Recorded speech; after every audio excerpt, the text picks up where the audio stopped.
Hey guys, lightboltjoe here. Today we're going to talk about the new blockbuster film, Rampage! Rampage is based off of the many video games that have come out.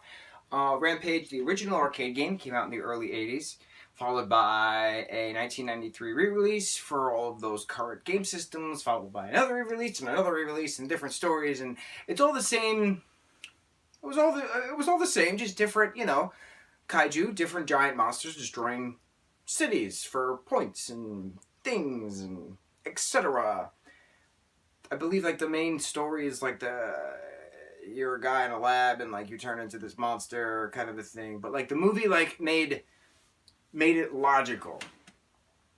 There were genetic experiments going on in space, and then the experiments on an escape pod broke away and crash landed in different parts of the country and affected certain animals, and the animals got together and fought for reasons, and we see this in the trailer, right? So we have a giant ape, we have a gorilla, we have a giant wolf, we have a giant crocodile with various other genes spliced into them because of the science experiment that crashed down.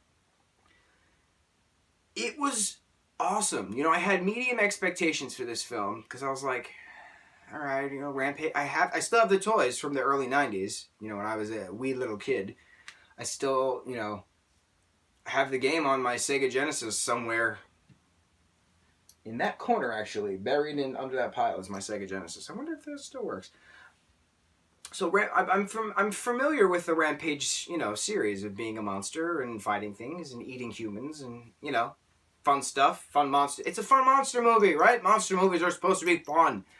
But this one had a plot to it, and it had an emotional thing with Dwayne "The Rock" Johnson and his albino gorilla friend George, who is the giant ape in this film. And I love Dwayne. Dwayne is great. To see his progression from wrestle star to, or champion, should I say, to this blockbuster Hollywood film guy. Who would have thought that every movie The Rock touches turns to platinum, titanium? What's higher than that? Diamond? Who knows? Someone does know. I don't know the scale. I think it's platinum or titanium. Which one's the stronger metal? Titanium? I think it's titanium. Beautiful. Rampage was a very inclusive movie. It brought sign language into it. It brought in a fight in the sense of what would you do for a loved one, whether it be an animal, whether it be a human. One of the coolest things I noticed, and other film buffs noticed as well, is that in the bad people's office, there was a giant retro arcade game of Rampage in a corner. And you would only notice that if you know how to look at cinematography. And it was really cool because the camera panned a certain way, specifically so you could see that Rampage was in the corner. But you as a regular audience member are only going to be paying attention to what so-and-so is saying on this side of the screen. But in actuality, you're supposed to be looking at this side of the screen because that's where the video game console is. I got it! I found it! It was a cool little Easter egg to those of us who know, some things about Rampage. It was cool. I thought that was the coolest part of the entire film. I liked the gene splicing, that they were explaining gene splicing. It was very apropos to Jurassic Park, Jurassic World. Some of the roars from the wolf and the crocodile were very Jurassic Park, Jurassic World-y. It was cool, man. It was destruction of Chicago, and I had one qualm. I love that word, qualm. One qualm, and a lot of people have this qualm too that I've noticed through the reviewing communities. The alligator in the film that was affected by the pathogen, the genetically engineered thing, is from Florida, right? We're introduced to him, and it literally says Florida Glades or something like that. And then when something happens and the animals hear this sound in Chicago and they're like, oh my god, I hate that sound, I need to turn it off. that's a very lucid interpretation of how that plot works. We see the alligator then in the Gulf of Mexico. And he has to get from the Gulf of Mexico to Chicago. And that only way is really the Mississippi River, right? That's geography. But then someone mentions at one point that the alligator finally showed up, but how did he get to Chicago from Mexico, the Gulf of Mexico, undetected? This gigantic, genetically altered crocodile laissez-faire swimming through the Mississippi River going north when the Mississippi River is traveling south. How did no one at any point see a giant, didn't see a giant crocodile, didn't see a giant animal swimming north against the current of the Mississippi to then go into the rivers of Illinois to then get to Chicago? Like, that was the one giant plot flaw that I could find, if I'm nitpicking here. But it's not really a nitpick, because there's 3 giant animals to this story, right? 4 if you include that rat, who may or may not pop up into a sequel, and his name might be Larry. That's what the director said. He was quoted on saying that if there was a sequel, the lab rat's name would be Larry, based off of the original video games, and like he would do that homage to it, right?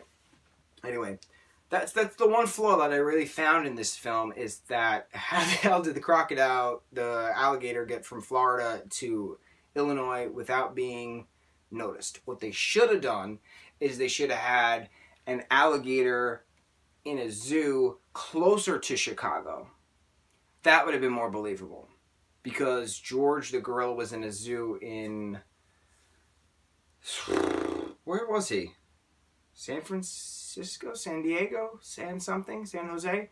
I don't remember. I'm not going to lie. And then the wolf was in Colorado. I remember that. So they could have had an alligator at a zoo somewhere in middle America. That would have made more sense. Again, I'm nitpicking here. That's literally the only thing I found wrong with it. I really enjoyed this movie. It was a lot of fun. It was fast-paced. It was action-packed.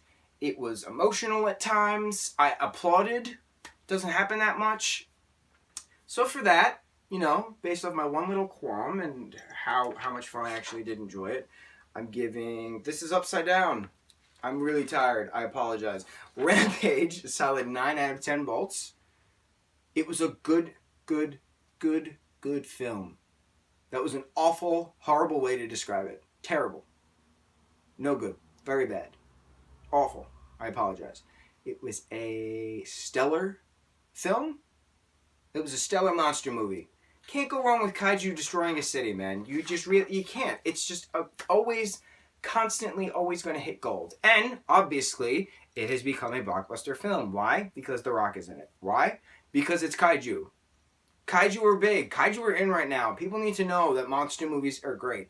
If they make a monster movie of kaiju and the entire soundtrack of the film is just K-pop, Korean pop music, do you know how much money that movie would make? Why has no one done this yet? Right? That's what people do for Hollywood now. They make blockbuster films.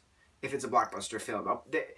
The K-pop world is so massive, and it's slowly been trickling into American culture, and I get it that people are very hesitant, because obviously Americans are primarily stupid, and we can only speak one language, but it's just how America is, unfortunately.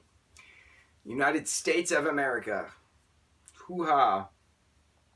We do have very great things in general. We are a melting pot of people. But when it comes to education, we are atrocious. Bad. Very bad. Yeah, we'll use those simple words. Bad.